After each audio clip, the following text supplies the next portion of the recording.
El principal reto que tenemos es saber qué es educación inclusiva y qué no es educación inclusiva. La educación inclusiva es dotar al alumno con síndrome de Down de las mismas oportunidades que sus compañeros, es poder estar en el mismo centro educativo que sus compañeros y compañeras.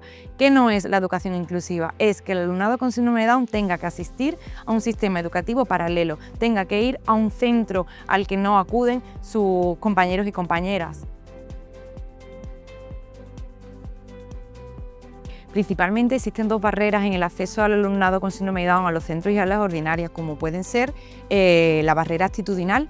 Existen todavía profesionales que desconfían o dudan de las capacidades y competencias de aprendizaje de este alumnado en el aula ordinaria. En segundo lugar, una barrera que también nos encontramos es las evaluaciones psicopedagógicas que se realizan al llegar a los centros, ¿no? Son evaluaciones psicopedagógicas muy centradas en un modelo clínico, en un modelo médico, donde se refleja lo que no hace, lo que no tiene, lo que no presenta, lo que no sabe hacer. Y eso es una carta de presentación de ese alumnado para el profesorado con el que va a trabajar. Sin embargo, no se realizan informes de centro, informes de aula, donde se recogen qué barreras son las que este alumnado puede encontrar y por extensión no se expresan los facilitadores para que este alumnado pueda sortear ese tipo de barreras. Pues las principales dificultades que nos encontramos en la participación del alumnado en las actividades propias del aula y de la vida del centro es que existe una escasa planificación educativa. Es decir, el profesorado no planifica pensando en todos y para todos. Otra de las dificultades que nos encontramos es que hay una metodología muy rígida, no variada. Para poder atender a una clase diversa donde hay escolarizado un chico o una chica con síndrome de Down, la metodología tiene que ser diversa, tiene que contar con diversos recursos materiales y diversas formas de enseñar para que pueda aprender todo el alumnado. Pues la actitud del profesorado es un factor clave para hacer al alumno miembro del grupo clase. Un profesor comprometido con la inclusión va a crear dinámicas, actividades donde todo el alumnado se sienta partícipe. Esto unido a un grupo clase que si se trabaja la atención a la diversidad y el respeto a la diferencia desde etapas iniciales, va a hacer que los compañeros sean apoyos naturales para el alumno o para la alumna con síndrome de Down. Podemos destacar 3 obstáculos en el aprendizaje de las personas con síndrome de Down, como pueden ser escaso conocimiento del modelo social de la discapacidad, porque seguimos ofreciendo apoyo pero no eliminamos las barreras, ¿no?, que existen. Otro obstáculo puede ser que los acompañamientos que se les ofrecen al alumno se quedan en ese acompañamiento y no favorecen la autonomía y la independencia en las tareas propuestas en la vida diaria del centro. Y un tercer obstáculo, tendríamos que hablar del currículum inflexible y muy teórico. Esto quiere decir que podemos trabajar lengua, matemáticas, historia, geografía, pero tendríamos que relacionarlo con el entorno más inmediato del alumno para que sea más funcional. De lo contrario, sería un gran obstáculo.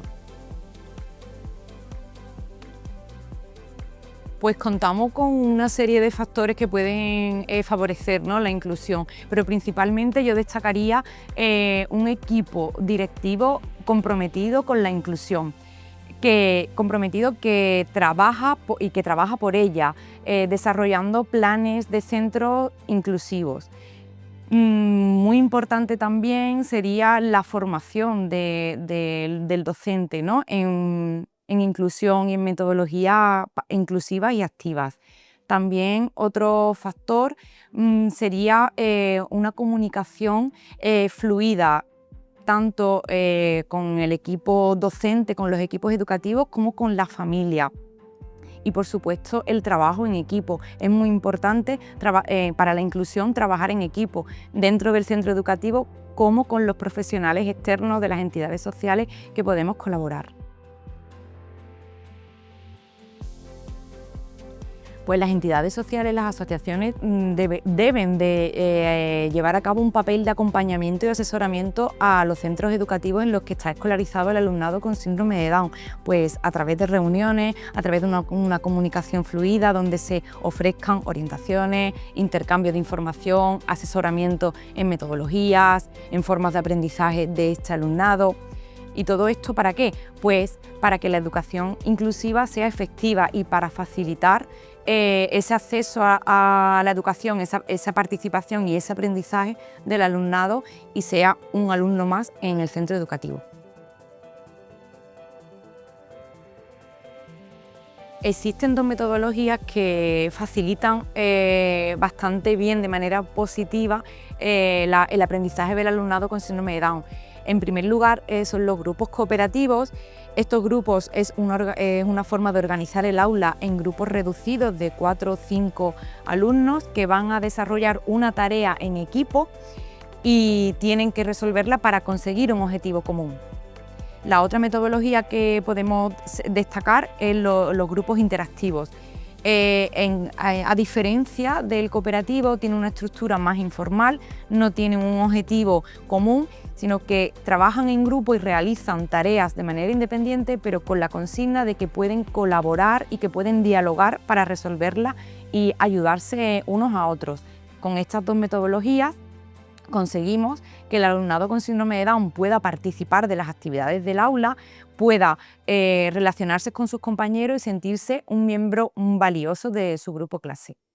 No puedo olvidarme del enfoque DUA, el enfoque del diseño universal para el aprendizaje. Es un enfoque que está basado en 3 principios que van encaminados para poder atraer al alumnado, tenemos que tenerlo motivado e implicado. Para ello, una cosa muy importante es conocer a nuestro alumnado, cuáles son sus intereses, sus motivaciones, qué le gusta, qué no le gusta, cuáles son sus dificultades y qué barreras está encontrando y cómo la podemos eliminar. Una vez que tengamos al alumnado conocido, sepamos cómo es, lo tendremos motivado e implicado. En segundo lugar, el principio número 2 es el principio de representación. Como docente, como profesor y profesora, podemos representar la información con diversos formatos. ¿Para qué? Para que llegue a todo el alumnado. Y por último, podemos pedir el aprendizaje por diferentes vías, para que cada alumnado se sienta de la manera más cómoda a la hora de expresar los aprendizajes que ha adquirido. Pues las principales barreras que nos encontramos a la hora de implantar metodologías inclusivas puede ser la escasa formación que tiene el profesorado a la hora en estas metodologías, ¿no? Tenemos que conocer, estudiar las formas de trabajar para poderla llevarla a cabo en el aula con cierto éxito. También otra barrera que nos encontramos muy importante es el temor que tiene el profesorado, a que va a conllevarle mucha dedicación y mucho esfuerzo a la hora de cambiar de metodología. Las recomendaciones que le daría al profesorado para una educación inclusiva sería que estuviera en constante formación, formación continua de metodologías, de nuevos recursos, de nuevas herramientas, estrategias, para poder atender a todo el alumnado. También le recomendaría que se trabajase en equipo. La inclusión no es tarea de una sola persona, es tarea de equipo y es mucho más fácil poder conseguirla.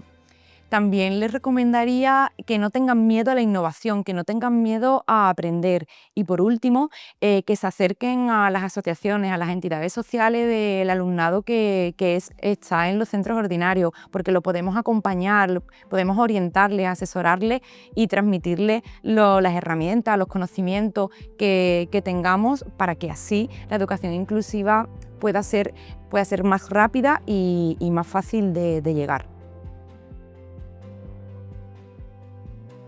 Pues el mensaje que le diría a la familia sería que no cejasen en su empeño, que siguieran trabajando y que ante la mínima dificultad se acerquen a las asociaciones para pedir ayuda, consejo, para que le ofrezcamos acompañamiento, apoyo, asesoramiento, para poder alcanzar esa verdadera educación inclusiva, porque a la larga va a ser un efecto muy positivo en sus hijos y hijas.